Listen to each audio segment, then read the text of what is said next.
بسم الله الرحمن الرحيم ربنا هب لنا من أزواجنا وذرياتنا قرة أعين واجعلنا للمتقين إماما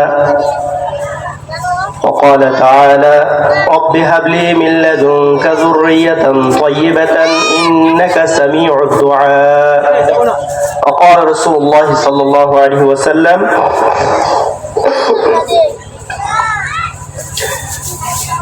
ما نحل والد ولدا من نحل أفضل من أدب حسن وقال رسول الله صلى الله عليه وسلم من قرأ القرآن واستظهره فأحل حلاله وحرم حرامه أدخله الله به الجنة وشفعه في عشرة في أهل بيته كلهم وجبت له النار أو كما قال عليه الصلاة والسلام কামিরুল উম্মাহ মাদ্রাসার হাফেজ ছাত্রদের পাগড়ি প্রদান উপলক্ষে আয়োজিত আজকে 2 দিন ব্যাপী তাফসীরুল কোরআন মাহফিলের আজকের আয়োজনের সম্মানিত সভাপতি ঐতিহ্যবাহী দিন শিক্ষা প্রতিষ্ঠান হযরতনগরী আইয়ুব কামিল মাদ্রাসার বিপুল সম্মানিত অধ্যক্ষ মাওলানা মোহাম্মদ আজিজুল হুজুর, আজকের মাহফিলের প্রধান আকর্ষণ আমার পাশে বসা মাওলানা মোহাম্মদ ফারুক হুসাইন হাফিজাহুল্লাহ, head of Islamic studies Jamiatul Ummah London.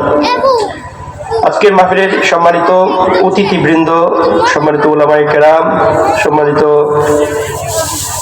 স্প্যান্ডারে আগত মুসল্লিয়ানে কেরাম, পর্দার অন্তরালে মা এবং বোনেরা, সবার প্রতি আবারও সালাম পেশ করছি। আসসালামু আলাইকুম ওয়া রাহমাতুল্লাহি ওয়া বারাকাতুহু। মহান আল্লাহ রাব্বুল আলামিনের দরবারে লাখ কোটি শুকরিয়া আদায় করি, কৃতজ্ঞতা পেশ করছি যে আল্লাহ রাব্বুল আলামিন আমাদেরকে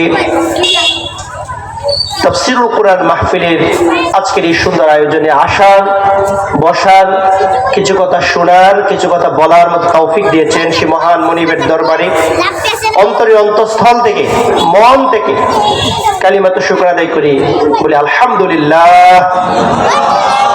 এটা আল্লাহ তাআলার বড়ই অনুগ্রহ, দয়া যে আল্লাহ রাব্বুল আলামিন আমাদেরকে সকল প্রকার বিপদ মুসিবত পেরেশানি থেকে মুক্ত রেখে, ঝামেলা থেকে মুক্ত রেখে এই কোরআনের মাহফিলে আসার মতো, বসার মতো যে সুযোগ দিয়েছেন, এটা আল্লাহর বিরাট একটা দয়া, অনুগ্রহ। এই জন্য আবারও কালিমাতু শুকর আদায় করে আমার সাথে পড়ুন, ইয়া রাব্বি লাকাল হামদু কামা ইয়ানবাগি লিজালালি ওয়াজহিকা ওয়া আযীমি সুলতানিক। আল্লাহ তাআলার প্রশংসা আদায় শেষে রাসূলুল্লাহ সাল্লাল্লাহু আলাইহি ওয়াসাল্লামের প্রতি দরুদ এবং সালাম পেশ করছি। যে রাসূলের প্রতি দরুদ এবং সালাম পেশ করার জন্য আল্লাহ তাআলা নির্দেশ দিয়ে বলেছেন, ইয়া আইয়ুহাল্লাযীনা আমানু সাল্লু আলাইহি ওয়া সাল্লিমু তাসলিমা। হে ঈমানদারেরা, বিশ্বাসীরা, তোমরা রাসূলের প্রতি দরুদ এবং সালাম পেশ করো। সেই রাসূলের প্রতি আমরা দরুদ এবং সালাম পেশ করছি যিনি হচ্ছেন মানবতার মহান শিক্ষক, যিনি সাইয়্যিদুল আম্বিয়া, সমস্ত নবীদের যিনি নেতা, যিনি সাইয়্যিদুল কাউনাইন, দু জাহানের যিনি নেতা, যিনি হচ্ছেন খাতামুন নবিয়্যিন, যার পর আর কোন নবী আসবে না, যিনি হচ্ছেন তিনি যার ব্যাপারে আমার উত্তরাধিকারীরা আমাকে কবরস্থ করার সময় বলবে বিসমিল্লাহি ওয়া আলা মিল্লাতি রাসূলিল্লাহ। আমার আত্মীয় স্বজন আমাকে কবরস্থ করার সময় বলবে ইনি মিল্লাতে রাসূলের অন্তর্ভুক্ত ছিল। যে রাসূলের প্রতি একবার দুরূদ পেশ করলে আল্লাহ তাআলা তারপর 10 বার দয়া করে। সেই রাসূলের প্রতি মন থেকে অন্তরের মহব্বতের সাথে দরুদ এবং সালাম পেশ করছি। সবাই পড়ুন, আল্লাহুম্মা সাল্লি আলা মুহাম্মাদ ওয়া আলা আলি মুহাম্মাদ কামা সাল্লাইতা আলা ইব্রাহিম ওয়া আলা আলি ইব্রাহিম ইন্নাকা হামিদুম মাজিদ। اللهم بارك على محمد وعلى آل محمد كما باركت على إبراهيم وعلى آل إبراهيم إنك حميد مجيد। কোন রাসূলের প্রতি দরুদ পেশ করলাম? যে রাসূলের প্রতি দরুদ পেশ করলে ব্যক্তির দোয়া আল্লাহ তাআলার কাছে পৌঁছে, নতুবা দোয়াগুলো হ্যাঙ্গিং থাকে, পেন্ডিং থাকে, ঝুলন্ত থাকে। রাসূলুল্লাহ সাল্লাল্লাহু আলাইহি ওয়াসাল্লাম বলেছেন, কুল্লু দুআইন মাহজুবুন হাত্তা লা ইউসাল্লি আলাইয়া, যতক্ষণ না পর্যন্ত আমার প্রতি দরুদ সালাম পেশ করা হয় ততক্ষণ ব্যক্তির দোয়া কি থাকে? মাহজুবুন, আটকা থাকে। এই জন্য প্রত্যেক দোয়ার আগে আমরা কি করব? দরুদ এবং সালাম পেশ করব। যে রাসূলের প্রতি একবার দরুদ পেশ করলে আল্লাহ 10 বার তার উপর কি করে? দয়া করে। রাসূলুল্লাহ সাল্লাল্লাহু আলাইহি ওয়াসাল্লাম সেই ঘোষণা আমাদেরকে দিয়েছেন, বলেছেন, মান সাল্লা আলাইয়া সালাতান সাল্লাল্লাহু আলাইহি বিহা 10, যে ব্যক্তি একবার দরুদ পেশ করবে আল্লাহ সুবহানাহু ওয়া তাআলা তার উপর 10 বার দয়া করবেন। সম্মানিত উপস্থিতি, আমরা আল্লাহ তাআলার প্রশংসা, রাসূলুল্লাহ সাল্লাল্লাহু আলাইহি ওয়াসাল্লামের দরুদ এবং সালাম শেষ করে আমরা এই এলাকার যে সকল মুমিন নরনারী কবর দেশে শায়িত আছে তাদের মাগফিরাত কামনা করছি। বিশেষ করে আমাদের পিতামাতার মাগফিরাত কামনা করি। সবাই আমার সাথে বলুন, রব্বানা গফির লি ওয়া লিওয়ালিদাইয়া ওয়া লিল মুমিনিনা ইয়াওমা ইয়াকুমুল হিসাব। কি চমৎকার একটা দোয়া, যে দোয়ার মধ্যে সবাইকে শামিল করা হয়েছে। ব্যক্তি বলবে, রব্বানা গফিরলি, হে আল্লাহ তুমি আমাকে ক্ষমা করো। আমি মানুষ হিসেবে আমার অনেক ভুল ত্রুটি হয়, জেনে না জেনে, বুঝে না বুঝে। আল্লাহ তুমি গাফফার, গাফফার নামে রসুল্লাহ, তুমি আমাকে মাফ করো। ওয়ালি ওয়ালিদাইয়া, আমার আব্বা আম্মাকেও মাফ করো। আমার আব্বা আম্মার রেখে যাওয়া সন্তান হিসাবে আমি যদি ইস্তেগফার কামনা করি পিতামাতার জন্য, হাদিসে এসেছে সন্তান পিতামাতার জন্য ইস্তেগফার করলে পিতামাতার মর্যাদা বাড়তে থাকে। সুতরাং আমি আমার দোয়ার মধ্যে আমার আব্বা আম্মাকেও শামিল করে বলবো, রব্বানা গফিরলি ওয়া লিওয়ালিদাইয়া, হে আল্লাহ তুমি আমাকে মাফ করো, আমার পিতামাতাকেও মাফ করো। ওয়ালিল মুমিনিনা, এবং সকল মুমিনদেরকেও মাফ করে দাও। কারণ আমাদেরকে লালন পালন করতে গিয়ে শুধুমাত্র আব্বা আম্মার আদর সহচর্য পেয়েই বড় হয়নি, আমাদের উপরে আমাদের সিনিয়র যে সকল মুরব্বীরা রয়েছে, মুমিন রয়েছে, তাদেরও অবদান রয়েছে। এই জন্য সকল মুমিনের মাগফিরাত কামনাটা আমরা আমাদের দোয়ার মধ্যে শামিল রাখবো। আমরা বলবো, রব্বানা গফিরলি ওয়া লিওয়ালিদাইয়া ওয়া লিল মুমিনিনা ইয়াওমা ইয়াকুমুল হিসাব। হে আল্লাহ, যেদিন তোমার বিচার ফয়সালা অনুষ্ঠিত হবে সেদিন তুমি আমাদেরকেও ক্ষমা করে দিও, আমাদের আব্বা আম্মাকেও ক্ষমা করো, সকল মুমিন নরনারীদেরকেও কি করে দিও? ক্ষমা করে দিও।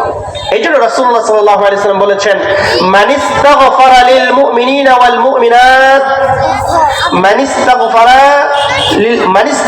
লিল মুমিনিনা ওয়া লিল মুমিনাত, যে ব্যক্তি মুমিন নরনারীর জন্য আল্লাহ তাআলার কাছে ইস্তেগফার কামনা করবে, তাদের জন্য ক্ষমা চাইবে, কাতাবাল্লাহু লাহু বিকুল্লি মুমিনিন ওয়া মুমিনাতিন হাসানা, যত মুমিন নরনারী রয়েছে সেই সংখ্যার উপর তার জন্য হাসানা, নেকি লেখা হবে। তাহলে আমরা কেন কৃপণতা করব? আমাদের হাত উঠতেই নিজের জন্য দোয়া করব, আব্বা আম্মার জন্য দোয়া করব, সকল মুমিন নরনারীর জন্য কি করব? দোয়া করব। আজকের এই মাহফিল থেকে আমরা এই এলাকার যে সকল মুমিন নরনারী কবর দেশে শায়িত আছে দোয়া করি, আজকের এই মাহফিলে যত বরকত, যত সওয়াব, তার একটা অংশ যেন আল্লাহ তাআলা ইসালে সওয়াব হিসাবে প্রত্যেকের আমলনামায় পৌঁছে দেন। সবাই বলুন আমিন। আমরা যেন আমাদের মুরব্বীদেরকে ভুলে না যাই, আমরা যেন আমাদের সিনিয়রদেরকে ভুলে না যাই। এই জন্য কোরআনুল কারীম আরেকটা অনুপ্রেরণা দিয়ে আমাদেরকে এই উৎসাহ দেয়, আমরা যেন দোয়া মোনাজাতে এই দোয়াটাও বলি, রব্বানা গফির লানা ওয়া লিইখওয়ানিনা আল্লাযীনা সাবাকুনা বিল ঈমান। হে আল্লাহ, তুমি আমাদেরকে মাফ করো এবং তাদেরকেও মাফ করো যারা আমাদের সিনিয়র, আমাদের মুরব্বী, আমাদের আগে যারা ঈমান এনেছে, আমার দাদা দাদু, নানা নানু, দাদার বাবা, নানার বাবা, আমাদের প্রিভিয়াস যে সকল মুমিন রয়েছে তাদেরকেও তুমি কি করো? ওই সকল ভাইদেরকেও ক্ষমা করো যারা ঈমানের দাবিতে অগ্রগামী, যারা আমাদের আগে কি এনেছে? ঈমান এনেছে। সুতরাং হাত উঠতে কৃপণতা করবো না। কি করবো না? কৃপণতা করবো না। স্পেশালি আমাদের বাবা মার জন্য দোয়া করবো। রাসূলুল্লাহ সাল্লাল্লাহু আলাইহি ওয়াসাল্লাম বলেছেন, ইযা মাতাল ইনসানু ইনকাতা আনহু আমালুহু ইল্লা মিন সালাসাতিন, কোন মানুষ যদি মারা যায় তার সমস্ত আমলের দরজা বন্ধ, ক্লোজ। আমল আর অন্তর্ভুক্ত হবে না ইল্লা বিন সালাসাতিন, তিনটা ক্ষেত্র ব্যতীত। এক নাম্বার হচ্ছে সাদকাতুন জারিয়া, দুই নাম্বার হচ্ছে ইলমুন ইউনতাফাউ বিহি, উপকারী ইলম, তিন নাম্বার হচ্ছে ওয়ালাদুন সালিহুন ইয়াদউ লাহু, নেককার সন্তান।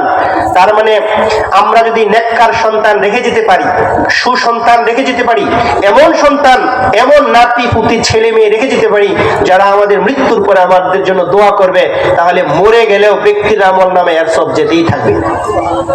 সুবহানাল্লাহ বলবেন না? তাহলে এমন সন্তান যদি পেতে চান, তাহলে সন্তানকে সেভাবে গড়ে তোলার দরকার আছে না নাই? দরকার আছে না? আপনি কি মনে করেন আজকের মাহফিলটা হচ্ছে হাফেজ ছাত্রদের পাগড়ি প্রদান উপলক্ষে? যারা হাফেজ হয়েছে আজকে পাগড়ি গ্রহণ করবে, তারা কি মায়ের পেট থেকে হাফেজ হয়ে জন্মগ্রহণ করেছে? নিশ্চয়ই তাদের মানে হাফেজ হওয়ার পিছনে বাবা মার কত লালিত স্বপ্ন। সন্তান যখন পেটে এসেছিল তখনই বাবা মা নিয়ত করেছে লা ইন আতাইতানা সালিহান লানাকুনান্না মিনাশ শাকিরিন। বাবা মা স্বপ্ন দেখেছে, মনে মনে ইচ্ছা করেছে, দুজনে মিলে চিন্তা করেছে যে আমরা আমাদের এই সন্তানটাকে হাফেজ বানাবো। এই সন্তান যখন পৃথিবীতে আসছে সে আলহামদুলিল্লাহ বলছে এবং মনের মধ্যে স্বপ্নটা লালন করে রাখছে, আজ হোক কাল হোক তাকে আমি হাফেজ বানাবো। এমনি এমনি হাফেজ হয়ে গেছে? এই বাবা মা এই বাচ্চাগুলো কি কি করছে? একদিন হাতে ধরে মাদ্রাসায় নিয়ে এসেছে, মক্তবে নিয়ে এসেছে, এভাবে তার জন্য খাবার নিয়ে এসেছে, তাকে উৎসাহ দিয়েছে, উদ্দীপনা দিয়েছে। এরপরে এই ছেলেগুলো হাফেজ হয়েছে নাকি এমনিতে হাফেজ হয়েছে? এমনিতে হাফেজ হয়েছে। একটা বাচ্চা মানুষ করার পিছনে বাবা মার কত ত্যাগ, কত কষ্ট, কত পরিশ্রম, এটা বাবা মা না হলে বোঝা যায় না।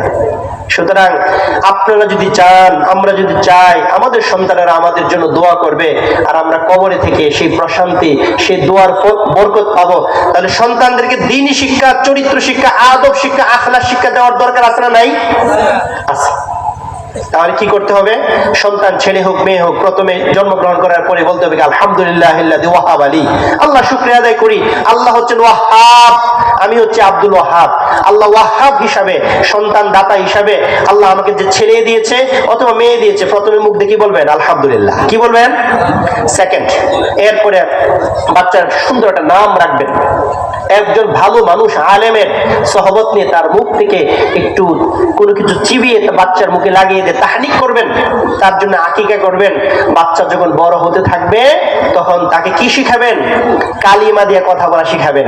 রাসূলুল্লাহ সাল্লাল্লাহু আলাইহি ওয়াসাল্লাম বলেছেন, ইফতাহু আলা সিবিয়ানিকুম আউওয়ালা কালিমাতিন বিলা ইলাহা ইল্লাল্লাহ, তোমরা তোমাদের বাচ্চাদেরকে, ছোটদেরকে কালিমা দিয়ে কথা বলতে শুরু করো। তার মানে বাচ্চাকে আপনি দাদা, দাদু, নানা, নানু, আব্বা, আম্মা শিখান, কোনো সমস্যা নাই, কিন্তু তার প্রথম কথাটা শিখাবেন কি দিয়া? আল্লাহ। প্রথম কথাটা শিখাবেন লা ইলাহা ইল্লাল্লাহ। এভাবে যখন আপনি তাকে কালিমা শিখানোতে অভ্যস্ত করবেন, এরপরে সে মাতৃভাষা হিসেবে বাংলা শিখুক, আরবি শিখুক, ইংরেজি শিখুক, কোনো সমস্যা নাই, কিন্তু তার প্রথম কথাটার জন্য কি হয়? কালিমা দিয়ে শুরু করে। কালিমা দিয়ে শিখাইছেন আলহামদুলিল্লাহ, বাচ্চা বড় হচ্ছে, তাকে লালন পালন করে তাকে কি করছেন? বড় করছেন। এই বড় করতে গিয়ে রাসূলুল্লাহ সাল্লাল্লাহু আলাইহি ওয়াসাল্লাম বলেছেন যে আকরিমু আওলাদাকুম ওয়া আহসিনু আদাবাহুম, তোমরা তোমাদের সন্তানদেরকে ভালোবাসবা। আকরিমু আওলাদাকুম, সন্তানদেরকে সম্মান করবা। বড় তো ছোটকে সম্মান করে না। সম্মান বলতে গেলে স্নেহ করা, তাকে আদর করা, তাকে ভালোবাসা, তাকে চুমু দেওয়া, তারে গোসল করানো, তারে হাত ধরে মক্তবে নিয়ে যাওয়া, হাত ধরে মাদ্রাসায় নিয়ে যাওয়া। এইভাবে আকরিমু আওলাদাকুম, সন্তানকে কি করতে হবে? সম্মান করতে হবে। বাবা হিসাবে, দাদা হিসাবে সন্তানকে যদি আদর করি, সম্মান করি, আমি কি ছোট হয়ে যাব? ছোটরা সম্মান করলে, আদর করলে কেউ কোনদিন ছোট হয় না, তার বড়ই থাকে। তাহলে বাচ্চাদের কি করতে হবে? আদর স্নেহ ভালোবাসতে হবে। রাসূলুল্লাহ সাল্লাল্লাহু আলাইহি ওয়াসাল্লাম এর ব্যাপারে এসেছে যে কাব্বালান নবী সাল্লাল্লাহু আলাইহি ওয়াসাল্লাম, রাসূল সাল্লাল্লাহু আলাইহি ওয়াসাল্লাম হাসান ইবনে আলীকে চুম্বন দিলেন। যখন রাসূল হাসান ইবনে আলীকে চুমু দিলেন, এই চুমা দেওয়ার দৃশ্যটা আকরা ইবনে হাবেস দেখলেন, এক সাহাবী দেখে বলতেছেন, ইয়া রাসূলুল্লাহ, আমার তো 10টা ছেলে মেয়ে, আমি তো মা কাব্বাল তুমি নুমাহাদা, আমি তো কখনোই তাদের কাউকে কোনোদিন চুমু দেইনি। তখন রাসূল বলতেছেন, লা ইয়ারহাম ওয়ালা ইউরহাম, যে ছোটদেরকে আদর করে না, স্নেহ করে না, ভালোবাসে না, সে আমার অন্তর্ভুক্ত না। না, সে যে দয়া করে না সে দয়া পায় না। যে ছোটদেরকে দয়া করে না সে কি পায় না? দয়া পায় না। কি রাসূল সাল্লাল্লাহু আলাইহি সাল্লাম আরো বলেছেন, মাল্লাম ইয়ারহাম সগীরানা ওয়া লাম ইউক্কির কাবীরানা ফালাইসা মিন্না, যে আমার ছোটদেরকে আদর করে না, স্নেহ করে না, বড়দেরকে সম্মান করে না, সে আমার কি না? অন্তর্ভুক্ত না। তাহলে আমাদের বাচ্চাদেরকে আদর করতে হবে। বাবা হিসেবে, গার্ডিয়ান হিসেবে আমরা অনেক সময় সন্তানকে অবহেলা করে স্ত্রীর উপরে সব ছেড়ে দেই।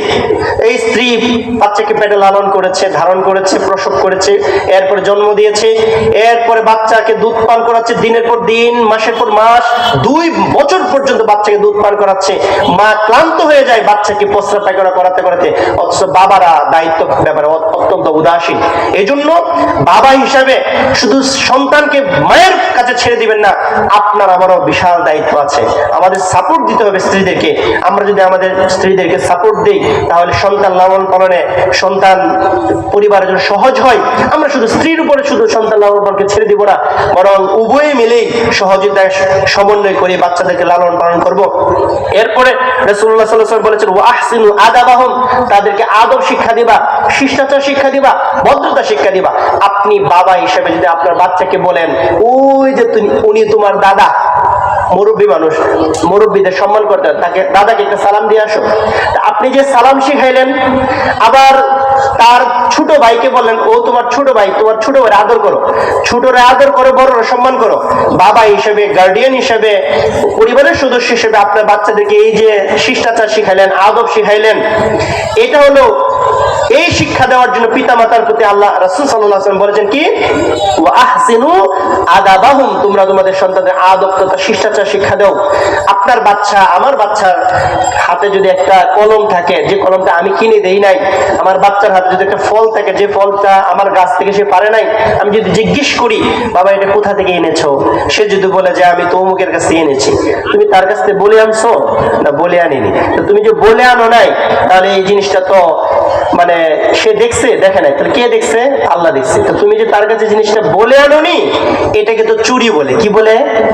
পরিবারের সদস্য হিসেবে সন্তানকে প্রথম দিনেই যদি তারকে এই বিষয়টা আপনি শিক্ষা দেন, এই সন্তান কোনোদিন চুরি করবে আর কোনোদিন কারো কাছ থেকে অনুমতি ছাড়া কোনো জিনিস আনবে না। এই জন্য রাসূলুল্লাহ সাল্লাল্লাহু আলাইহি ওয়াসাল্লাম বলেছেন, মা নাহালা ওয়ালিদুন ওয়ালাদাম মিন নাহলিন আফদালা মিন আদাবিন হাসানিন, পিতামাতার পক্ষ থেকে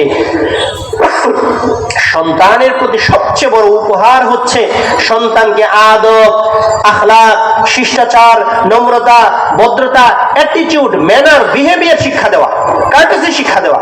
কোনটা করবে, কোনটা করবে না, কোনটা করলে মানুষ ভালো বলবে, কোনটা করলে মানুষ ভালো মন্দ বলবে, কোনটা করলে বংশের সুনাম রক্ষা পাবে, কোনটা করলে বংশের দুর্নাম হবে। বাচ্চাদেরকে যদি, আমাদের সন্তানদেরকে যদি আমরা প্রাথমিক জীবনেই তাকে এগুলি শিক্ষা দেই, আজীবন এই সন্তানের এই শিক্ষাকে ধারণ করে বড় হবে। বড় হওয়ার ফলে তারা এমন কোন কাজ করবে না যে কাজের কারণে বংশের কিংবা ব্যক্তির সম্মান নষ্ট হবে। তাহলে বলেন তো, পিতা সন্তানদেরকে আদব তথা শিষ্টাচার শিক্ষা দেওয়ার দরকার আছে না নাই? এই জন্য রাসূল বলেছেন, পিতামাতার পক্ষ থেকে সন্তানের প্রতি সবচেয়ে বড় উপহার হচ্ছে সন্তানকে আদব তথা শিষ্টাচার শিক্ষা দেওয়া। আপনি আপনার সন্তানকে একটা সাইকেল কিনে দিলেন, একটা ল্যাপটপ কিনে দিলেন পড়ালেখার জন্য, তার জন্য একটা সুন্দর পোশাক কিনে দিলেন, তার মৌলিক প্রয়োজনে তার যেটা প্রয়োজন তাকে উৎসাহ দিয়ে বললেন, তুমি যদি এ প্লাস পাও, তুমি যদি হাফেজ হও, তুমি যদি মুফতি হও, মুহাদ্দিস হও, তুমি যদি ফকিহ হও, তাহলে তোমার আমি এটা কিনে দেব। উৎসাহ দেওয়ার জন্য আপনি তারে একটা জিনিস কিনে উপহার দিলেন, এটা হচ্ছে উপহার। কিন্তু সবচেয়ে বড় উপহার হচ্ছে বাচ্চাটাকে কি দেওয়া? আদব, শিষ্টাচার, নম্রতা, ভদ্রতা শিক্ষা দেওয়া। অনেক সময় অনেক মানুষ অনেক ভুল ত্রুটি করে, ফলে মানুষ কি বলে, বলে যে তা তোমার বাবা মা কিছু শিখায় নাই, বলেন এরকম। তাহলে আমরা কিন্তু আমাদের বাচ্চাদেরকে সব আদব আখলাক শিখিয়ে পারবো না। যে যতটুকু মৌলিক ততটুকু তো শিখাবই, আর বাকিটুকু সে শিখবে কোথা থেকে? প্রতিষ্ঠান থেকে। কিছু আদব আখলাক শিষ্টাচার শিখবে পরিবার থেকে, আর কিছু শিখবে কোথা থেকে? প্রতিষ্ঠান থেকে। এই যে তামিরুল উম্মাহ মাদ্রাসা, এখানে বাড়ির পাশে, এখান থেকে ছাত্র হাফেজ হচ্ছে এবং উচ্চ শিক্ষার জন্য এখান থেকে পথ চলা শুরু করার সুযোগ পাচ্ছে। এটা তো এই এলাকার জন্য একটা বিশাল সুযোগ, সুবর্ণ সুযোগ। আপনারা যদি আপনাদের বাচ্চাদেরকে এই প্রতিষ্ঠানে ভর্তি করান, তাহলে সে প্রাতিষ্ঠানিক আদব আখলাক শিকার কি পাবে? সুবর্ণ সুযোগ পাবে। আর কিছু পাবে তো পরিবার থেকে। এটা নির্দিষ্ট বয়স পর্যন্ত। যখন একটা বাচ্চা 5 বছর 6 বছর হয়ে যায়, তখন কিন্তু সে আর পরিবারের মধ্যে থাকে না, তখন সে প্রতিষ্ঠানে চলে যায়। তখন কিছু ম্যানার্স, কিছু বিহেভিয়ার, কিছু অ্যাটিটিউড, কিছু শিষ্টাচার, এগুলো প্রতিষ্ঠান শিখাবে। তাহলে আমাদের কি লাগবে? পারিবারিক শিক্ষাও লাগবে, প্রাতিষ্ঠানিক শিক্ষাও লাগবে। সম্মানিত উপস্থিতি, আমরা আমাদের চাই আমাদের সন্তানেরা অনেক বড় হোক, ডাক্তার হোক, ইঞ্জিনিয়ার হোক, শিক্ষক হোক, সাংবাদিক হোক, অনেক উচ্চ একটা কেরিয়ার গড়ুক, এটা আমরা চাই। বাবা মা হিসাবে এটা চাওয়া দেওয়া স্বাভাবিক কিছু না, আমরা চাইতেই পারি। তবে আপনি আমি আজকের মাহফিল থেকে একটা জিনিস শিখা যাব, আমরা আমাদের বাচ্চাদেরকে, সন্তানদেরকে তার জীবনের লক্ষ্য নির্ধারণের ক্ষেত্রে তাকে 2টা উদ্দেশ্য বলে দিব। একটা উদ্দেশ্য হচ্ছে প্রফেশনাল, পেশাগত, যে পেশার মাধ্যমে সে রিজিক অর্জন করবে, টাকা পয়সা কামাবে, নিজের জীবনকে আর্থিক ভাবে সে তার জীবিকা নির্বাহ করবে। এই পেশাগত ভাবে তাকে একটা পেশার ব্যাপারে উৎসাহ দিব। সেটা হতে পারে ডাক্তার, হতে পারে ইঞ্জিনিয়ার, হতে পারে সাংবাদিক, হতে পারে শিক্ষক, হতে পারে ব্যবসায়ী, অথবা যে কোনো পেশা, যে পেশায় সে তার আর্থিক জীবনকে পরিচালনা করবে, এটাও প্রফেশনাল। আর আইডিওলজিক্যালি, আদর্শিক ভাবে আমরা আমাদের সন্তানদেরকে স্বপ্ন দেখাবো যে আদর্শিক ভাবে তোমাকে একজন প্র্যাকটিসিং মুসলিম হতে হবে। কি হতে হবে? একজন ভালো মুসলিম হতে হবে, আদর্শ মুসলিম হতে হবে। আমি চাই তুমি উচ্চ শিক্ষা গ্রহণ করো। উচ্চ শিক্ষা গ্রহণ করতে গিয়ে তোমাকে যদি ফরেন কান্ট্রিতে, বিদেশেও যেতে হয়, যাও, কোনো সমস্যা নাই। কিন্তু সেখানে যেহেতু ইসলামী পরিবেশ নাই, মুসলিম কান্ট্রি না, কিন্তু আমার কিছু অনুরোধ থাকবে, তুমি যে মুসলিম এই চেতনাটাকে ধারণ করে ওই এলাকাতে তুমি 5 ওয়াক্ত নামাজগুলি পড়বা, ওইখানে গিয়ে নিয়মিত কোরআন পড়বা, হাদিস পড়বা, যেখানে দারসুল কোরআন হয়, দারসুল হাদিস হয়, সেখানে গিয়ে পার্টিসিপেট করবা। অর্থাৎ আইডিওলজিক্যালি তুমি যে মুসলিম, তুমি যে মুমিন, তোমাকে যে দুনিয়ার জীবন শেষ করে আখিরাতের জীবনে চলে যেতে হবে, দুনিয়ার জীবনে সামগ্রিক জীবনের তৎপরতার জবাবদিহি করতে হবে, এই আদর্শিকভাবে তোমাকে মুসলিম হতে হবে। তার মানে আমরা আমাদের সন্তানদেরকে কয়টা স্বপ্ন দেখাবো? 2টা। একটা হচ্ছে প্রফেশনালি, পেশাগত ভাবে, আর একটা হচ্ছে আইডিওলজিক্যালি, আদর্শগত ভাবে। আদর্শগত ভাবে সে মুসলিম হবে, আদর্শগত ভাবে সে আখিরাতের প্রতি পূর্ণ আস্থাশীল হবে, আদর্শগত ভাবে সে কি হবে? আল্লাহ আল্লাহ রাসূলের প্রতি সে কি করবে? পরিপূর্ণ বিশ্বাস লালন করে দুনিয়ার জীবনটা কাটাবে। আর পেশাগত ভাবে সে শিক্ষক, সাংবাদিক, ডাক্তার, ইঞ্জিনিয়ার, যে কোনো পেশায় সে যেতে চায়, সে পেশায় তাকে কি করবেন? উদ্বুদ্ধ করবেন। আমরা আমাদের বাচ্চাদেরকে স্বপ্ন দেখাবো যে তোমাদেরকে কি হতে হবে? আবু বকরের মতো একজন বিশ্বাসী মানুষ হতে হবে, তোমাকে উমরের মতো একজন আগামী দিনে জাস্টিস হতে হবে, তোমাকে উসমানের মতো কি হতে হবে? অত্যন্ত নম্র, ভদ্র, লাজুক মানুষ হতে হবে, তোমাকে আলীর মতো একজন জ্ঞানী হতে হবে, আগামী দিনে আব্দুর রহমান ইবনে আউফের মতো সম্পদ, এমন সম্পদের মালিক হইবা যে সম্পদশালী ব্যক্তি আল্লাহ রাস্তায় ওয়াকাতের সম্পদ বিলিয়ে দিতে কখনোই কার্পণ্য বোধ করে না, এরকম দানশীল আব্দুর রহমান ইবনে আউফ হতে হবে। এভাবে যদি আমরা আমাদের সন্তানদেরকে শুরু থেকে মোটিভেশন দেই, উৎসাহ দেই যে তোমাকে এমন আলেম হতে হবে, এমন ভালো আলেম হতে হবে, যে আলেমের এলেম দ্বারা এই শুধু দেশ জাতি না বরং উম্মাহ কিভাবে উপকৃত হবে। আমরা কি আমাদের সন্তানদেরকে এই উৎসাহ দিতে পারি না যে আমি চাই আমার মৃত্যুর পরে তুমি আমার জানাজা পড়াইবা? এটা কি আমরা বলতে পারি না? আমি কি এই কথা বলতে পারি না যে আমার মৃত্যুর পরে তুমি আমার জন্য কি করবা? দোয়া করবা। তুমি দোয়া করবা রব্বির হামহুমা কামা রব্বায়ানি সগীরা। তুমি বাংলা, ইংরেজি, ফিজিক্স, কেমিস্ট্রি, বায়োলজি, দুনিয়ার যা জ্ঞান অর্জন করতে চাও করো, আমার কোনো আপত্তি নাই। কিন্তু আমি চাই আমার মরার পরে তুমি আমার জন্য কি করবা? ওয়ালাদুন সালিহুন ইয়াদউ লাহু, নেককার সন্তান, যে সন্তান তার পিতামাতার জন্য দোয়া করে, এমন সন্তান হইবা। আমার জন্য কি হাত তুলে দোয়া করতে পারবা না? তাহলে কি আমরা আমাদের বাচ্চাদেরকে এভাবে উৎসাহ দিতে পারি না? উদ্দীপনা দিতে পারি না? প্রত্যেকটা মানুষের মনের মধ্যে একটা আকাঙ্ক্ষা থাকে যে আমার ছেলে আমার জানাজা পড়াবে, আমার ছেলে আমার মৃত্যুর পর এমন কিছু কাজ করবে যে কাজের বদৌলতে ইসাইলের সব হিসাবে আমার আমল নামায় গিয়ে সব যুক্ত হবে। এরকম ইচ্ছা মনের মধ্যে থাকা দরকার না? আপনি দেখবেন এক ব্যক্তি, আমি যতটুকু শুনেছি, হজে যাওয়ার নিয়ত করছে, 30,000 টাকাতে হজের রেজিস্ট্রেশন করছে। ব্যক্তি অসুস্থ হয়ে যাওয়ায় ব্যক্তি আর হজে যেতে পারে নাই। সময়ের পরিক্রমায় কিছুদিন পরে ব্যক্তি মারা গেলেন। খুবই ধনাঢ্যশালী ব্যক্তি, খুবই পাওয়ারফুল লিডার। কিন্তু বাবা যখন মারা গেল, তখন যারা হজে নিয়ে যায় তারা যোগাযোগ করলে বললো যে আপনার বাবার বদলি হজটা তো করা দরকার। দুই ছেলে ঠেলা ঠেলি কইরা বাবার আর বদলি হজটা কি করতে দেয় নাই। তার মানে কি, সন্তানকে ওই যে শুধু সম্পদের পাহাড় করছে, কিন্তু সন্তানকে ওই দিন শিক্ষা না দেওয়ার কারণে বাবার বদলি হজটা আর হলো না। অনেক বাবা এমন আছে, অনেক সন্তানেরাও এমন আছে যে সন্তান জানাজার মধ্যে বলে আমার বাবার কাছে কোনো ঋণ পেলে আমাকে জানাবেন, আমরা ঋণ পরিশোধ করব। কিন্তু দেখা যায় যে ঋণ পরে কিছুদিন পরে কোনো ব্যক্তি যখন যোগাযোগ করে যে আমি তো আপনার বাবার কাছে টাকা পাবো, তখন আর টাকা কি করে না, দেয় না। তাহলে আপনি যদি দিনদার সন্তান রেখে যেতে পারেন, তাহলে সেই সন্তান কি করবে? অবশ্যই সেই ঋণটা পরিশোধ করবে। আপনি যদি দিন শিক্ষা না দিয়ে যান, ঋণের কারণে আপনার আত্মা ঝুলন্ত থাকবে, ঝুলে থাকবে, কিন্তু আপনার সন্তানেরা আপনার আত্মাটাকে কি করবে না, মুক্ত করবে না, বরং ঋণ রেখে দিয়া দুই ভাই ঠেলাঠেলি করবে। আর যদি দিন শিক্ষা দেন, আখলাক শিক্ষা দেন, তাহলে সন্তানেরা ফিল করবে যে না, খেয়ে না খেয়ে আমার বাবার ঋণ পরিশোধ করা দরকার। নীরবে নিবৃত্তি আল্লাহর কাছেও দোয়া করবে, রব্বি আউজি'নি আন আশকুরা নি'মাতাকাল্লাতী আন'আমতা আলাইয়া ওয়া আলা ওয়ালিদাইয়া। হে আল্লাহ, আমাকে তুমি তৌফিক দাও, সুযোগ দাও, আমাকে যে নিয়ামত দিয়েছো সেই নিয়ামতের কৃতজ্ঞতা আদায় করার। শুধু তাই না, আমার আব্বা আম্মাকে যে নিয়ামত দিয়েছো সেই নিয়ামতেরও শুকরিয়া আদায় করার কি দাও, তৌফিক দাও। আমরা কি চাই না এমন সন্তান, যে সন্তান আমার মৃত্যুর পরে আমার জানাজা পড়াবে, আমার জন্য দোয়া করবে, আমার ওসিয়ত পূরণ করবে, আমার রেখে যাওয়া ঋণ পরিশোধ করবে, আমার মৃত্যুর পরে আমার স্ত্রীর সাথে আমার সন্তানের এত বেশি সদাচরণ করবে? এরকম সন্তানকে আমরা চাই না? কি বলেন? যদি চাই, তাহলে আমাদের সন্তানদেরকে অবশ্যই মক্তবে নিয়ে যেতে হবে, মাদ্রাসায় নিয়ে যেতে হবে, দিন শিক্ষা দিতে হবে, চরিত্র শিক্ষা দিতে হবে, আদব আখলাক শিক্ষা দিতে হবে। যদি শিক্ষা দিতে পারি, তাহলে মরেও আমরা অমর হয়ে থাকবো। মরেও কি হয়ে থাকবো? অমর হয়ে থাকবো।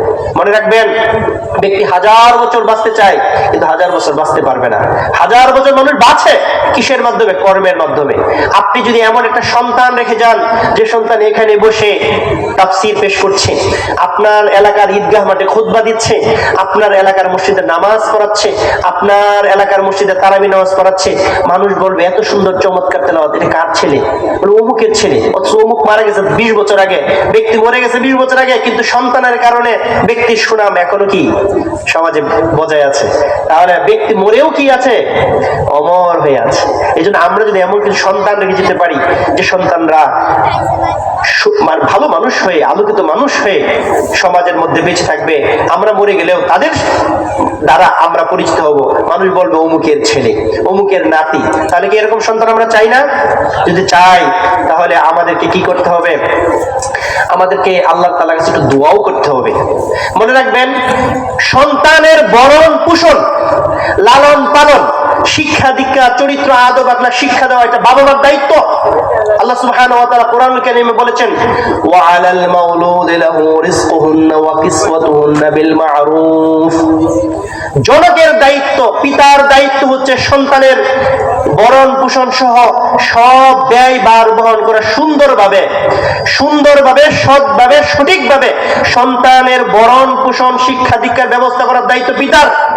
একজন বাবা, আনন্দের সাথেই বলতে হয়, বাবারা ঠিকই ওই সন্তানের বরণ পোষণ, চিকিৎসা, শিক্ষা দীক্ষা সব ব্যবস্থা করে, কিন্তু বাবা মা, অনেক বাবা মা এমন বেখেয়াল রয়েছে, এক বাবা মা একবারও চিন্তা করে না যে তার সন্তানটাকে আসলে তার জানাজা পড়াতে পারবে কিনা।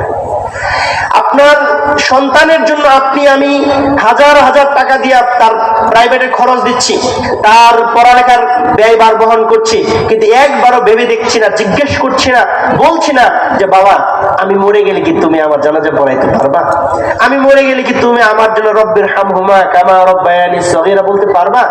তুমি কি ইব্রাহিম আলাইহিস সালামের সেই কথাটা বলতে পারবা, যে কথাটি ইব্রাহিম আলাইহিস সালাম তার বাবার মাগফিরাতের জন্য বলেছিল, ওয়াগফির লি আবি, হে আল্লাহ তুমি আমার বাবাকে মাফ করো। তুমি কি পারবা এই কথা? আচ্ছা বাবা, আমি যদি মরে যাই, আমি যদি কোনো কারণে ঋণ রেখে যাই, তুমি কি ঋণগুলি পরিশোধ করবা? আমরা একটা বাবা মাকে এই কথা সন্তানকে জিজ্ঞেস করি না। এটা কিন্তু দুর্ভাগ্য। এই জন্য আমাদের সন্তানের ভরণ পোষণ করবো, পাশাপাশি এটাও খেয়াল রাখবো যে সন্তান কি শিখছে, কার সাথে মিশছে, এটা খেয়াল রাখা দরকার না? খেয়াল রাখা দরকার। এজন্য আমাদের সন্তানদেরকে অবশ্যই অবশ্যই আমরা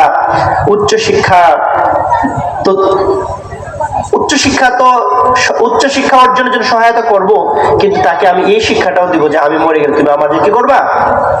দোয়া করবা। সম্মানিত হাজিরিন, সম্মানিত উপস্থিতি, আমরা অনেক সময় সন্তানের প্রতি একটু বেইনসাফি করে ফেলি। যেমন আপনার মাছের মাথাটা এনে ছেলেকে খাওয়াই, বলি কি যে তুমি মেয়ে মানুষ, এইটা তোমার খাওয়ানো, তোমার ভাই খাবে। এটা মানে খাবারের ক্ষেত্রে আমরা অগ্রাধিকার দিই কাকে? ছেলেকে। কোনো ভালো খাবার হইলে এই খাবারের ক্ষেত্রে অগ্রাধিকার দিই কাকে? ছেলেকে অগ্রাধিকার দিই। মেয়েদেরকে আমরা একটু কমটা, ছোটটা বা একটু দুর্বলটা দেওয়ার চেষ্টা করি। মনে রাখতে হবে এটা হচ্ছে বৈষম্য, এটা করা যাবে না, কখনোই করা যাবে না। খাবার দাবারের ক্ষেত্রে, পোশাক পরিচ্ছদের ক্ষেত্রে, সুযোগ সুবিধা দেওয়ার ক্ষেত্রে সন্তানের মধ্যে কোনো বৈষম্য নাই, বরং এক্ষেত্রে সব সমান। এক্ষেত্রে কোনো ফরজ নাই। মৃত ব্যক্তির রেখে দেওয়া সম্পদ তার উত্তরাধিকারীদের মধ্যে বন্টনের নিয়ম হচ্ছে মৃত্যুর পরে, জীবিত অবস্থায় কোনো ফরজ নাই। যদি ব্যক্তি মারা যায় তখন শুধুমাত্র সম্পদের ক্ষেত্রে লিযাকারি মিসলু হাদ্দিল উনসায়াইন, ভাই বোনের চেয়ে দ্বিগুণ পাবে। আর কোনো ক্ষেত্রেই এটা করা যাবে। জীবিত অবস্থায় কোনো কি নাই, ফরজ নাই। মেয়ের যদি রুচি বেশি থাকে, ছেলের রুচি কম, এখন জোর করে তারা দুটো আপেল খাওয়াবেন? ছেলে খাইতে পারে না, রুচি নাই, এখন তারা বলবেন তুমি দুইটা আপেল খাও আর মেয়ে একটা খাবে। মেয়ের রুচি বেশি, মেয়ে খাইতে চায়, মেয়ের না দিয়ে ছেলে যে খাইতে চায় না তারা জোর করে খাওয়াবেন? এটা মোটেও খাবো না। তার মানে কি? পিতামাতা হিসেবে আমাদের সন্তানদের মধ্যে কি করতে হবে? ইনসাফ করতে হবে, সদাচার করতে হবে। মনে রাখতে হবে খাবার দাবারের ক্ষেত্রে, পোশাক পরিচ্ছদের ক্ষেত্রে সন্তানদের মধ্যে কোনো ধরনের বৈষম্য করা যাবে না, বরং এক্ষেত্রে সবাইকে কি করতে হবে? সমান বিবেচনায়, সমান চোখে কি করতে হবে? মূল্যায়ন করতে হবে। সম্মানিত উপস্থিতি, আমরা না বুঝলেও একজন অমুসলিম ব্যক্তি ঠিকই একটা এমন বক্তব্য পৃথিবীবাসীর সামনে দিয়ে গেছেন যাতে প্রত্যেকটা বাবা মা তার সন্তান লালন পালনের ক্ষেত্রে বিষয়টা বিবেচনা রাখে। কি বলেছেন? একজন মনীষী স্ট্যানলি হল, তিনি বলেছেন, if you teach your children the 3 R, reading, writing and arithmetic, তুমি যদি তোমার সন্তানকে পড়া, লেখা, গণিত শিক্ষা দাও, অর্থাৎ দুনিয়ার যত শিক্ষা আছে, বাংলা, ইংরেজি, physics, chemistry, biology, Bangladesh studies, computer, যত শিক্ষা আছে এগুলো তুমি দাও, and the leave the fourth R of religion, চতুর্থ আর তথা রিলিজিয়ন, ধর্ম, দিন, মোরালিটি, ইথিক্যাল, নৈতিকতা যদি তুমি তোমার সন্তানকে শিক্ষা না দাও, then you will get fifth R of rascality, তাহলে পঞ্চম আর হিসাবে তোমরা পাইবা এই সন্তানটাকে কি হিসাবে? বদমাশ হিসাবে, অনৈতিক হিসাবে, চরিত্রহীন হিসাবে। তার মানে হচ্ছে আমরা যদি আমাদের সন্তানদেরকে দুনিয়ার সব শিক্ষা দেওয়ার পাশাপাশি ধর্ম শিক্ষা, নৈতিকতা শিক্ষা, দিন শিক্ষা, চরিত্র শিক্ষা, আদব, আখলাক, শিষ্টাচার শিক্ষা না দেই, সময়ের পরিক্রমায় এই সন্তান কি হয়ে যাবে? জানতে জানতে জানোয়ার হয়ে যাবে। এই সন্তান দিন বেয়াদব হয়ে যাবে, এই সন্তান দিন অশৃঙ্খল হয়ে যাবে। আপনি কি মনে করেন একটা ছেলে যদি ঢাকা বিশ্ববিদ্যালয়ে পড়ে, কতটুকু শিক্ষিত মানুষ মনে করি আমরা মনে করি কি হায়ার এডুকেটেড, সর্বোচ্চ শিক্ষায় সে শিক্ষিত। কিন্তু দুঃখজনক হলে সত্য, ঢাকা বিশ্ববিদ্যালয়ের ছাত্ররাও মানে তার হলের ফ্যানের মধ্যে সিলিং এ ঝুলে আত্মহত্যা করে। কেন? ওই যে এমন শিক্ষা সে পায় না যে শিক্ষা দ্বারা সে তার মনুষ্যত্বকে চিনতে পারবে যে সে আজ আশরাফুল মাখলুকাত, সৃষ্টির শ্রেষ্ঠ মানুষ, এটা সে তার বোধ নাই, বরং তার কারোর সাথে একটু মনোমালিন্য হয়েছে, অথবা চাকরি বাচ্চারা একটু হতাশ হয়ে যাচ্ছে, ফলে সে সুসাইড করতেছে, আত্মহত্যা করতেছে। তার মানে যে শিক্ষা মানুষকে তার মনুষ্যত্বকে চিনার সুযোগ দেয় না, যে শিক্ষা মানুষকে তার রবের সাথে পরিচয় করিয়ে দেয় না, সেই শিক্ষা কি না? আসল শিক্ষা না। সেই শিক্ষা হচ্ছে কি? সেই শিক্ষা আসল শিক্ষা, যে শিক্ষার ফলে মানুষ বুঝতে পারে এটা তার জন্য হালাল, এটা তার জন্য হারাম, এটা তার জন্য বৈধ, এটা তার জন্য অবৈধ, এটা ইসলাম, এটা জাহিলিয়াত, এটা পাপ, এটা পুণ্য। এতটুকু বুঝ, বিবেক, আকল, এতটুকু জ্ঞান অর্জন করাই কিন্তু কি আমাদের জন্য ফরজ। আপনার আমার জন্য মুফতি হওয়া, মুহাদ্দিস হওয়া, মুফাসসির হওয়া কিংবা ফকিহ হওয়া ফরজ না। কিছু মানুষের জন্য এটা জরুরি, কিন্তু আপনার আমার জন্য কতটুকু জরুরি? আমার আপনার জানতে হবে কোনটা হালাল, কোনটা হারাম, কোনটা বৈধ, কোনটা অবৈধ, কোনটা ইসলাম, কোনটা জাহিলিয়াত। এতটুকু মৌলিক জ্ঞান অর্জন করা প্রত্যেক মুসলমানের জন্য কি ফরজ। এবং আমরা তো এতটুকু বুঝছি, এখন আমরা যদি আমাদের সন্তানদেরকে, ছেলে মেয়েদেরকে এটা না শিখিয়ে যাই, তাহলে আমার মৃত্যুর পরে আমার পরিবারের মাধ্যমে ইসলামও কি হয়ে যাবে? আমার মৃত্যুর মাধ্যমে ইসলামও শেষ। তাহলে আমাদের সন্তানদেরকে কি শিখাতে হবে? ছোটবেলা থেকে তাকে কালিমা দিয়ে কথা বলতে শিখাতে শুরু করতে হবে। এরপর তাকে আদব, আখলাক, শিষ্টাচার শিক্ষাদানের ব্যাপারে আমরা আমাদের বাবা মার জায়গা থেকে দায়িত্ব পালন করবো যথাযথ। এরপরে আমরা তাদেরকে প্রথম প্রিলিমিনারি স্টেজে বাচ্চাদেরকে আমরা যে জিনিসটা শেখানোর চেষ্টা করবো সেটা হচ্ছে, প্রথমেই তাকে শেখাবো তোমার রব কে? আল্লাহ। আমাদের রব কে? আল্লাহ। আমাদের রব কয়জন? একজন। এরপরে আমাদের বাচ্চাদের শেখাবো আমাদের দিন কি? আমাদের দিন হচ্ছে ইসলাম। আর আমাদের সবচেয়ে বড় পরিচয় আমরা কি?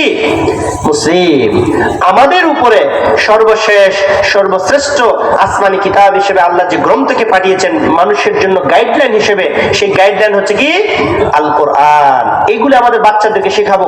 বাচ্চাদেরকে শিখাবো যে মানুষের হেদায়েতের জন্য যুগে যুগে আল্লাহ তাআলা তার পছন্দকৃত বান্দাদেরকে তিনি মানুষের হেদায়েতের জন্য নবী এবং রাসূল হিসেবে পাঠিয়েছেন। সর্বশেষ এবং সর্বশ্রেষ্ঠ রাসূল হিসেবে পাঠিয়েছেন মুহাম্মাদুর রাসূলুল্লাহ সাল্লাল্লাহু আলাইহি ওয়াসাল্লামকে। এগুলো আমরা আমাদের বাচ্চাদেরকে শেখাবো। আমরা আমাদের বাচ্চাদেরকে প্রিলিমিনারি স্টেজে প্রাথমিক জ্ঞান হিসেবে শিখাবো আমার তোমার প্রকাশ্য শত্রু হচ্ছে শয়তান। আমার আর তোমার প্রকাশ্য শত্রু কে? শয়তান। তাহলে আমাদের বাচ্চাদেরকে এই মৌলিক জ্ঞান তাদের শিখাতে হবে। এরপরে তাকে মক্তবে নিয়ে যেতে হবে, সে যাতে কোরআন পড়তে পারে, সে যাতে হাদিস পড়তে পারে। কোরআন এবং হাদিস হচ্ছে মুমিনের জন্য ফুয়েল, জ্বালানি। মনে রাখবেন, কোন গাড়ি, কোন যানবাহন জ্বালানি ছাড়া চলে না। মুমিনের জীবন এই কোরআন এবং হাদিস ছাড়া চলতে পারে না। মনে রাখতে হবে, কোরআন এবং হাদিস হচ্ছে মুমিনের জন্য জ্বালানি, আত্মার খোরাক। এটা স্পিরিচুয়াল মেডিসিন, আত্মার খোরাক। এই কোরআন এবং হাদিস আমাদের জানার দরকার আছে না নাই? যদি আমরা কোরআন হাদিস পড়তে না পারি, নিয়মিত কোরআন হাদিসের আলোচনা শুনতে ভালো লাগে না, কোরআন হাদিসের মাহফিল মাদ্রাসা যেখানে আলোচনা সেখানে যেতে ভালো লাগে না, বসতে ভালো লাগে না, তাহলে বুঝতে হবে যে আমাদের ঈমানটা খুব দুর্বল। রাসূলুল্লাহ সাল্লাল্লাহু আলাইহি ওয়াসাল্লাম বলেছেন, ইযা সাররাতকা হাসানাতুকা ওয়া ইযা সাআতকা সাইয়্যাতুকা ফাআনতা মুমিন। যখন তোমার ভালো কাজ তোমাকে আনন্দিত করবে, যখন তোমার খারাপ কাজ তোমাকে কষ্ট দিবে। আপনারা যেখানে বসছেন ভালো লাগতেছে নাকি বিরক্ত হচ্ছেন? যদি বিরক্ত হয়ে বসেন, বাধ্য হয়ে বসেন, তাহলে আপনার জীবন থেকে সময় ঠিকই চলে যাবে, যাজা প্রতিদান শূন্য।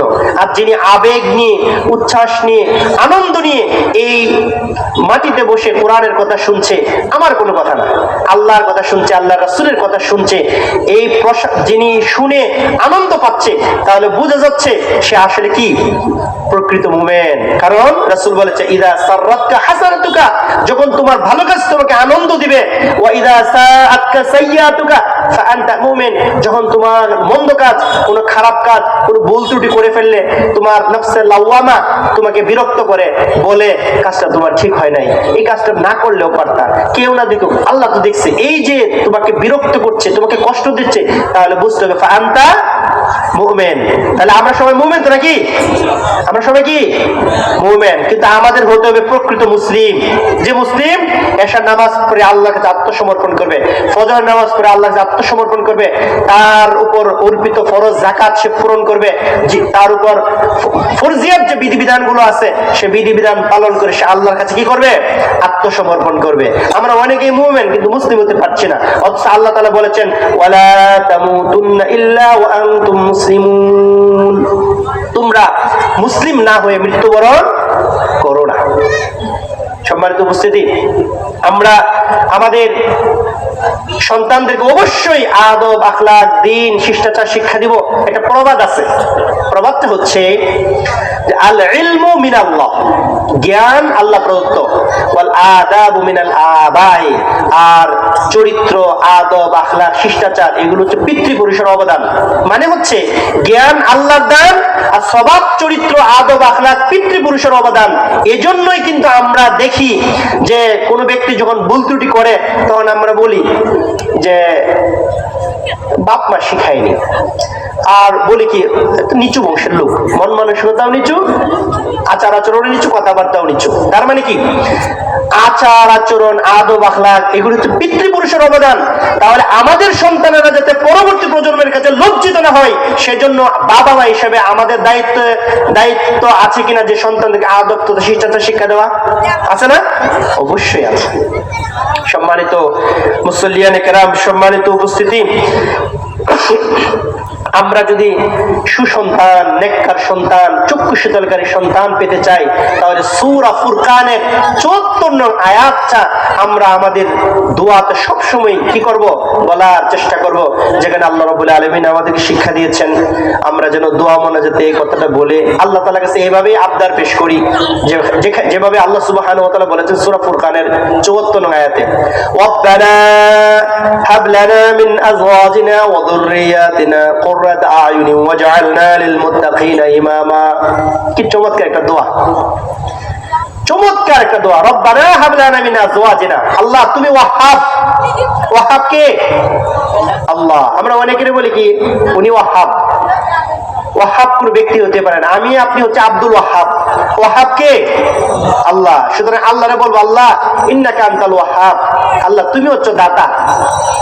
সুতরাং রব্বানা হাব লানা মিন আজওয়াজিনা, হে আল্লাহ তুমি আমাকে এমন স্বামী দেও অথবা এমন স্ত্রী দেও, ওয়া যুররিয়াতিনা এমন সন্তান দেও, হোক না সে ছেলে কিংবা মেয়ে, ছেলে দেও মেয়ে দেও, এমন কুররাতা আয়ুনিন যাকে দেখলে আমার চোখ জুড়িয়ে যায়, মন ভরে যায়। আপনি যখন দেখবেন আপনার ছেলে মাদকাসক্ত না, বিড়ি সিগারেট খাচ্ছে না, এলাকার বকাটেদের সাথে ঘুরছে না, এলাকার ঝগড়া মারামারি কাটাকাটির মধ্যে যাচ্ছে না, বরং এই শীতের সময়ে এলাকার দুস্থ অসহায়দের মধ্যে শীত বস্ত্র বিতরণ করার জন্য একটা সামাজিক সংগঠন করে এলাকার লোকদের মধ্যে শীত বস্ত্র বিতরণ করছে, আপনার ভালো লাগবে না? আপনি যখন দেখবেন যে আপনার ছেলে আপনার বাড়ির পাশের মসজিদে খুতবা দিচ্ছে, আপনার কাছে ভালো লাগবে না? আপনার চোখটা জুড়ে যাবে না?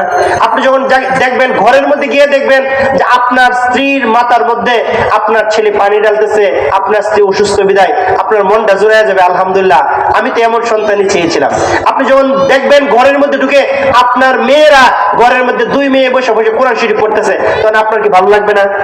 আপনি যখন দেখবেন যে আপনার স্ত্রী ঘরের মধ্যে আপনার সন্তানদেরকে বসে তাদেরকে পড়াচ্ছে, তাদেরকে কি কায়দা পড়াচ্ছে, আমপারা পড়াচ্ছে, বাংলা পড়াচ্ছে, ইংরেজি পড়াচ্ছে, আপনি ঘরের মধ্যে ঢুকেই আপনার মনটা জোরে যাবে, আলহামদুলিল্লাহ এমন একটা স্ত্রী পাইলাম যে স্ত্রী আমার ঘরটাকে, আমার সন্তানের, আমার সম্পদের মানে রক্ষাকারী হিসাবে আমার দায়িত্ব পালন করতেছে। আপনার কি ভালো লাগবে না? ভালো লাগবে না?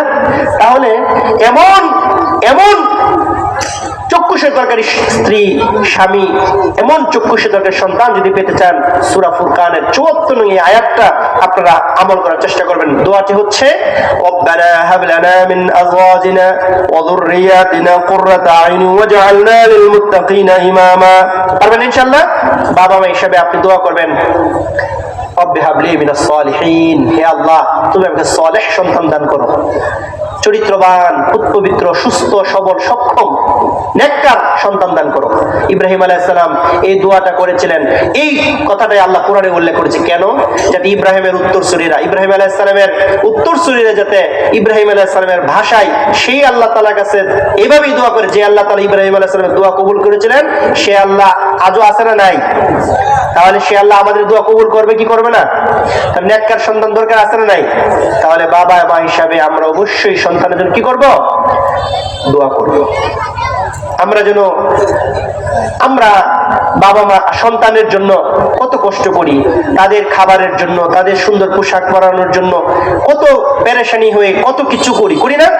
আমরা সবসময় চাই আমার সন্তান দুধে ভাতে থাকুক। এটা তো বাবা মা হিসাবে আমি চাইতেই পারি এবং চাওয়াটাই জরুরি, কিন্তু মনে রাখতে হবে আমার সন্তান শুধুমাত্র দুধে ভাতে থাকবে এই চাওয়াই একমাত্র চাওয়া নয়, বরং আমাদেরকে এই দোয়াও করতে হবে সন্তানের জন্য।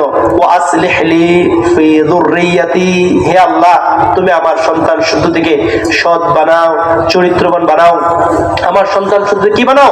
ভালো মানুষ বানাও। এভাবে আমাদের জন্য কি করতে, আমাদের উচিত সন্তানের জন্য কি করা? দোয়া করা।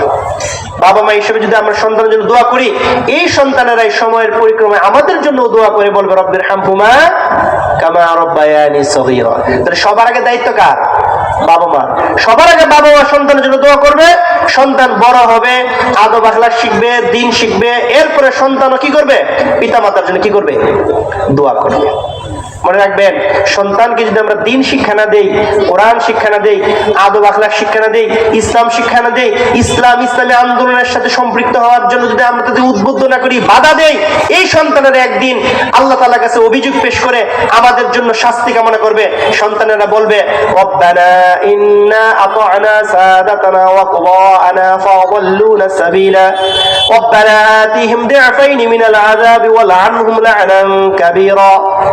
সন্তানের বলবে, হে আল্লাহ আমরা আমাদের যে সকল নেতাদের আনুগত্য করেছি, গার্ডিয়ানদের কথা শুনেছি, সেই গার্ডিয়ান নেতারা আমাদেরকে কি করে নাই? আমাদেরকে পথভ্রষ্ট করেছে, দ্বীনি শিক্ষা দেয় নাই, চরিত্র শিক্ষা দেয় নাই। সুতরাং হে আল্লাহ এদেরকে আপনি কি করেন? এদেরকে আপনি আতিহিম দি'ফাইনি মিনাল আযাব, এদেরকে দ্বিগুণ শাস্তি দেন। আমাদেরকে তো শাস্তি দিবেনই, যাদের কারণে আমরা দ্বীন শিখতে পারি নাই, দ্বীনের সাথে সম্পৃক্ত হতে পারি নাই, ইসলামী আন্দোলন মূল্যবোধকে ধারণ করতে পারি নাই, এদেরকে আপনি কি দেন? দ্বিগুণ শাস্তি দেন। আমার সন্তান যদি বলে যে আমার আব্বারে আমার আম্মারে আপনি দ্বিগুণ শাস্তি দেন, তাহলে বাবা মা হিসেবে কি আমরা সৌভাগ্যবান না দুর্ভাগ্যবান? তাহলে এমন কাজ করা যাবে না যে কাজের কারণে সন্তান আল্লাহ তাআলার কাছে বলবে রব্বানা আতিহিম দি'ফাইনি মিনাল আযাব ওয়া লআনহুম লা'নান কাবীরা। এদের প্রতি আল্লাহ অভিসম্পাত, এদের প্রতি লানত, যাদের কারণে আমরা কি পাই নাই? দ্বীন পাইনি, চরিত্র পাইনি, আখলাক পাইনি। সম্মানিত উপস্থিতি, সম্মানিত মুসল্লিনে কেরাম, আমার আলোচনার শেষ পর্যায়ে সে একটা হাদিসেই বলবো। সে হাদিসটা হচ্ছে রাসূলুল্লাহ সাল্লাল্লাহু আলাইহি ওয়াসাল্লাম বলেছেন, মা মিন মাউলুদিন ইল্লা ইউলাদু আলাল ফিতরাতি, প্রত্যেকটা সন্তানই ফিতরাতের উপর জন্মগ্রহণ করে, অর্থাৎ ইসলামের উপর জন্মগ্রহণ করে, ভালোর উপরই, ভালো প্রবৃত্তি নিয়ে জন্মগ্রহণ করে। বরং ফাআবাওয়াহু ইউহাবিদানিহি আও ইউনাসসিরানিহি আও ইউমাজ্জিসানি, অথবা বাপ মাই তাকে অগ্নি উপাসক বানায়, ইহুদি বানায়, নাসারা বানায়। তাহলে বোঝা যায় ভালো পরিবেশ যদি সন্তানদেরকে আমরা না দেই, ভালো প্রতিষ্ঠানে যদি আমরা সন্তানদের সুযোগ না দেই, সন্তানকে যদি দিন আদব আখলাক চরিত্র শিক্ষা না দেই, এই সন্তানরা নষ্ট হয়ে যাওয়ার পেছনে বাবা মার অবদান আছে। যদি অবদান থাকে, সন্তানরাও সেদিন কিয়ামতের দিন আল্লাহ তাআলার কাছে অভিযোগ করে বলবে রব্বানা আরিনাল লাযাইনা আযাল্লানা মিনাল জিন্নি ওয়াল ইনসি নাজআলহুমা তাহতা আকদামিনা লিয়াকুনা মিনাল আসফালিন। তারা বলবে, হে আল্লাহ আমাদেরকে একটু তাদেরকে দেখিয়ে দিন যাদের কারণে আমরা কি হয়েছি? পথভ্রষ্ট হয়েছি, দিন শিখতে পারি নাই, দিনের কাছে যেতে পারি নাই। সুতরাং তাদেরকে একটু দেখিয়ে দিন, তাদেরকে যাতে আমরা পায়ে পিষ্ট করতে পারি এবং তারা যাতে কি হয়? অপমানিত হয়। আমরা কি এটা কামনা করি? আমরা এমনটা কামনা করি না, বরং আমরা কামনা করি আমাদের সন্তানেরা আমাদের জন্য দোয়া করবে, আমাদের সন্তানেরা আমাদের সম্মানকে সমুন্নত রাখবে, আমাদের সন্তানেরা আমাদের পরবর্তী প্রজন্মের কাছে ইসলামের মুসলমানদের ধারাবাহিকতা রক্ষা করবে। এমনটাই তো আমরা কামনা করি। আল্লাহ তাআলা আমাদের সবাইকে আদর্শ বাবা মা হওয়ার তৌফিক দান করুক। আল্লাহ তাআলা আমাদেরকে চক্ষুষ্যকে সন্তান হিসেবে কবুল করুন। আমরা যেন দ্বীনি প্রতিষ্ঠানে আমাদের সন্তানদেরকে পড়াই। দ্বীনি প্রতিষ্ঠানে পড়ালে সন্তান ঠেকবেও না, ঠকবেও না, আমাদেরকেও তারা ঠেকাবে না। বরং আমরা দ্বীনি শিক্ষা অর্জন করে ঠকি নাই, বরং আল্লাহ যথেষ্ট সম্মানের সাথে রেখেছে। সুতরাং আপনারাও ঠকবেন না। আপনারা সন্তানদেরকে অবশ্যই দ্বীনি শিক্ষার ব্যাপারে অত্যন্ত আন্তরিক হবেন। আপনি যদি আন্তরিক হন, ইনশাআল্লাহ আপনার সন্তান কি করবে? দ্বীনি শিক্ষা শিক্ষিত হয়ে অনেক বড় হবে এবং পরবর্তী প্রজন্মের কাছে আপনাদের সম্মানকে বয়ে নিয়ে যাবে। আল্লাহ তাআলা আজকের এই সুন্দর আয়োজনকে কবুল করুক। যতটুকু কথা বলেছি এর উপরে আল্লাহ তাআলা আমাকে আমল করার তৌফিক দান করুক, আপনাদেরকেও আমল করার তৌফিক দান করুক। ওয়া আখির দাওয়ানা আলহামদুলিল্লাহি রাব্বিল আলামিন। ওয়াসসালামু আলাইকুম ওয়া রাহমাতুল্লাহি ওয়া বারাকাতুহু।